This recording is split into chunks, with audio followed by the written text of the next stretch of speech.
दोस्तों भराओ ते बच्चों, अज 15 सितंबर 2024 इतवार है। जोगिंदर शिंगारी का बहुत ही ज्ञान देने वाला वीडियो सुनिए।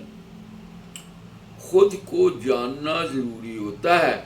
गीता में कृष्ण जी ने बताया है कि जिंदगी में आए हैं तो खुद को जानने के लिए आग होनी चाहिए। मन में आग होने का मतलब होता है मादी दुनिया में अपनी ख्वाहिशात, मफादात और फ़राइज़ का पालन करने के लिए तवानाई, ताकत और जोश से भरा हुआ मन होना ज़रूरी होता है। जब ऐसी तवानाई खुद शनासी के लिए हो तो उसे योग अग्नि कहा जाता है। रोज़मर्रा की ज़िंदगी में हम भगवान को सुंदर फूल और लजीज खाने जैसी इंद्रियां खुश करने वाली चीज़ें चढ़ाते हैं। इससे ये पता चलता है कि यज्ञ स्वाद, खूबसूरती और खुशबू जैसी इंद्रिया सरगर्मियों को पेश करता है, ना कि सिर्फ इंद्रिया हमें अशिया के ज़रिया, लगाव के ज़रिया बाहरी दुनिया से जोड़ती हैं। और जब इंद्रियों की कुर्बानी दी जाती है तो एकता के साथ संगम बाकी रह जाता है। अभ्यास से, प्रैक्टिस से चंचल मन को वश में किया जाता है। फिर सुनिए, अभ्यास से, प्रैक्टिस से चंचल मन को वश में किया जा सकता है। जब संकल्प और काम छोड़ दिया जाता है, मनुष्य निश्चल समाधि को प्राप्त करता है और डर और गुस्से से मुक्त होता है। ऐसी सूरत बेदारी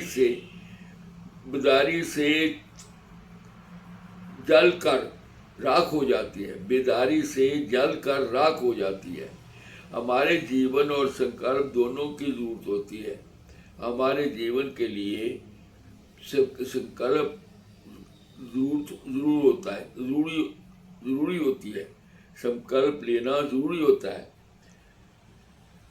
इरादा पूरा करने के लिए जुर्म पैदा होता है।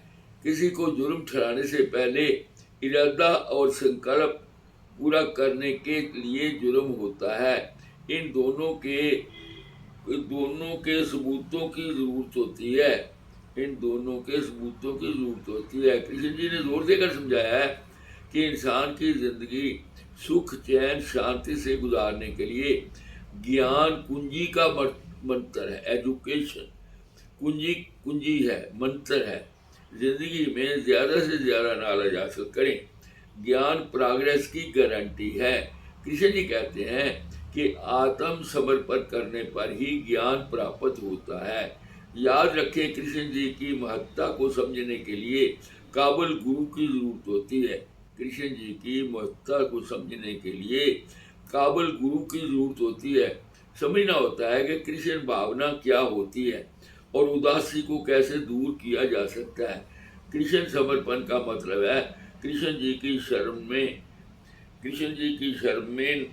जाना, कृष्ण जी के शरण लेना, कृष्ण जी का नाम का कीर्तन करना। हरे रामा हरे कृष्णा, कृष्णा कृष्णा हरे हरे। सब सुनने वाले खुश रहे। प्रभु से मेरी